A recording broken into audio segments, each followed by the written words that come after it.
Halo, Sineklip, balik lagi sama gue Rashid Hari. Dan kali ini gue mau ngebahas satu dari 3 film Indonesia yang rilis minggu ini. Dan formasi film Indonesia yang baru rilis ini buat gue menarik. Dari 3 film, tuh cuman Tulah 613 yang bisa dibilang baru. Itu pun gak baru-baru amat, gue gak tahu kapan pastinya itu film diproduksi.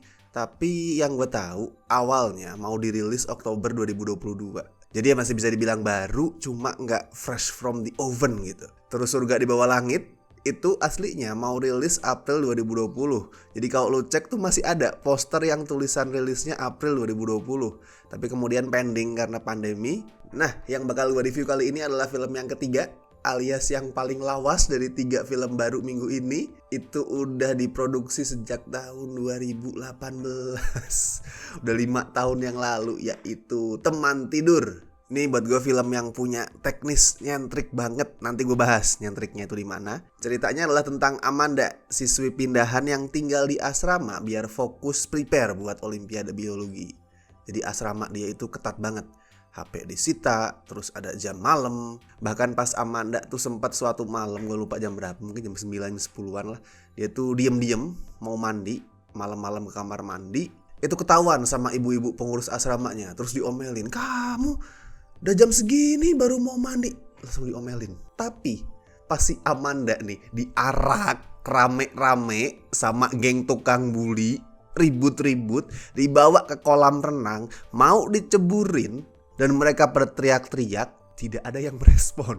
Gue gak tahu apakah itu sengaja buat ngasih lihat, oke, orang-orang tidak peduli pada bullying. Tapi kalau mau dibilang kayak gitu kok gak ada penjelasannya. Atau ya simply si ibu pengurus asrama tuh udah tidur, terus pakai headset, dengerin lagu New Jeans, kan sudah lupa akan dunia.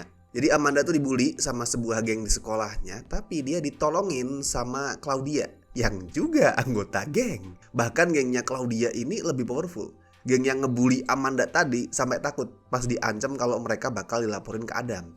Adam tuh semacam pemimpin gengnya Claudia. Dia adalah anak ketua alumni yang suka kasih donasi ke sekolah. Akhirnya si Amanda itu berteman sama gengnya Adam tanpa tahu kalau mereka kemungkinan adalah penyebab bunuh diri seorang siswa bernama Kelly. Dan demitnya Kelly itu mulai gangguin geng Adam, terus ngebunuh mereka satu persatu pas lagi tidur. Makanya judul filmnya Teman Tidur.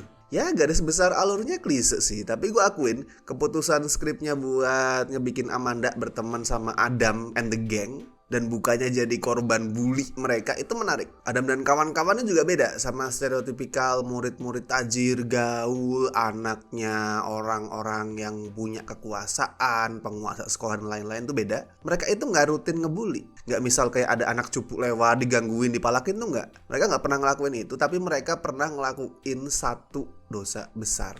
Dan di sini mereka juga digambarin sebagai korban penindasan, bukan ditindas sama murid lain ya of course, tapi ditindas sama tuntutan-tuntutan orang tua. Kayak misal si Adam, dia pengennya masuk IPS tapi sama bapaknya dipaksa masuk IPA walaupun dia nggak kuat. Itu kayaknya banyak terjadi ya di anak-anak. Terus Claudia pengen jadi atlet renang tapi nggak dibolehin juga sama orang tuanya, padahal dia udah ngebuktiin kalau dia itu berprestasi, menang di berbagai kompetisi. Nah itu mereka juga digambarin sebagai anak-anak yang dapat tuntutan ini itu, dapat pressure. Tapi sayang naskahnya tuh gak berhasil ngembangin hal-hal tadi buat munculin eksplorasi yang kompleks soal isu bullying. Jadi ceritanya tuh cuman berasa di permukaan aja.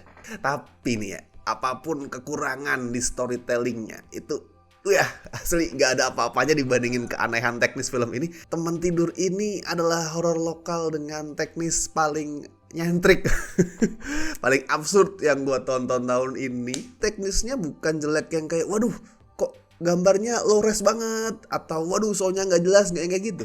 Teman Tidur itu kayak gini, apa jadinya? Misal seorang Zack Snyder disuruh bikin horor tapi gak dikasih duit. Nah itu mirip begitu.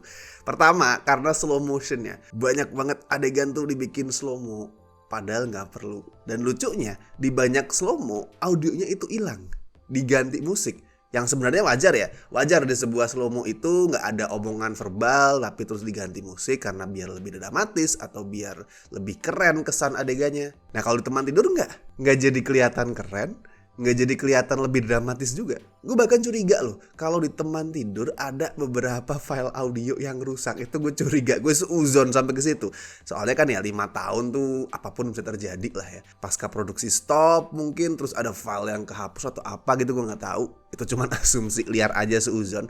Soalnya gini, di beberapa slow-mo yang tanpa audio, itu karakternya tetap komat kamit, tapi nggak ada suaranya. Terus dibikin slow-mo. Sedangkan biasanya kalau misal slow-mo kan ya udah karakternya nggak ngomong ya memang nggak ngomong. Memang shot-shotnya itu didesain untuk memperlihatkan adegan yang dramatis, yang megah, yang keren. Tapi slow-mo di teman tidur ini bikin gue mikir seolah tuh kayak aslinya bukan didesain non-verbal. Kayak di skrip itu masih verbal, take-nya juga verbal. Tapi di pasca produksi somehow entah kenapa baru diganti jadi inaudible, jadi non-verbal. Dan itu kelihatan aneh banget. Dan jangan khawatir, bukan cuman soal slow-mo aja keabsurdan teknis film ini. Lo bakal nemu beberapa lens flare. Padahal settingnya kelas biasa siang hari gitu. Ya lens flare-nya gak banyak-banyak banget ya dan gak terlalu mencolok juga sebenarnya. Tapi tetap kelihatan karena itu muncul di situasi yang ya normalnya gak dikasih lens flare. Terus coloringnya juga aneh, bisa nih di satu scene warnanya normal tapi di shot berikutnya ya bukan beberapa menit kemudian, enggak, di shot berikutnya warnanya berubah jadi lebih mute. Di satu shot warnanya normal, di shot berikutnya warnanya itu agak pudar. Ya kayak gue bilang tadi, ini kayak berusaha jadi Zack Snyder KW tapi nggak pakai duit. Oh dan CGI-nya, aduh pusing gue ngomongin. Jadi karakternya itu pokoknya intinya tuh sempat ke dukun buat menghentikan terornya Kelly tadi ya.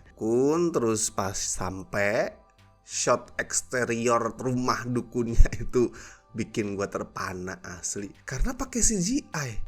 Ngapain coba? Ini halaman rumah dukun. Lu bisa pakai area random manapun itu. Kalau misalkan lu pengen menyiratkan tempat misterius, lu nge-shot di deket hutan gitu atau dimanapun lah, di perkampungan tuh bisa. Ini rumah dukun. Dan begitu masuk, indoornya ternyata juga sama, pakai CGI. Rumah dukun loh ini, bukan markas super villain di film-film superhero. Ini setting yang realis. Dan CGI-nya juga nggak dipakai buat munculin benda-benda atau sesuatu yang aneh, nggak. Itu barang-barang properti-properti yang bisa dengan gampang dibikin secara real. Dekor-dekornya juga bisa dibikin secara real. Di studio gitu atau di rumah orang itu bisa banget. Nggak perlu pakai CGI. Ya at least Teman Tidur ini film yang jujur lah. Judulnya itu jujur. Selama sekitar 90 menit lo bakal dikasih penampakan-penampakan yang gak serem. Terus shot-shot yang misal harusnya cuman berjalan 3 detik, ini dibiarin lebih dari 5 detik. Kayak tadi eksterior dukun tuh cukup lama tuh. Terus third act-nya yang juga anti klimaks dan of course absurd. Ya ini beneran film yang bikin lo pengen tidur, pengen nyari teman tidur. Kalau skor ya buat Teman Tidur gue kasih 1,5 lah dari 10. Itu gue masih kasih poin apresiasi buat usaha skripnya tadi, sedikit memodifikasi pakem di cerita-cerita bullying ya yang udah sempat gue mention tadi. Walaupun gak dalam juga, tapi at least bikin gue sempat ngerasa oh this is different but still bad. Oke, kalau yang sudah menonton gimana? Mungkin lu kemarin ngabuburit nonton Teman Tidur gimana? Apakah lu ketiduran sampai bablas nungguin buka puasa? Atau puasa lu batal karena lu marah-marah? Atau malah lu suka banget sama film ini? Itu bebas. Silakan tulis review lu soal Teman Tidur di kolom komentar.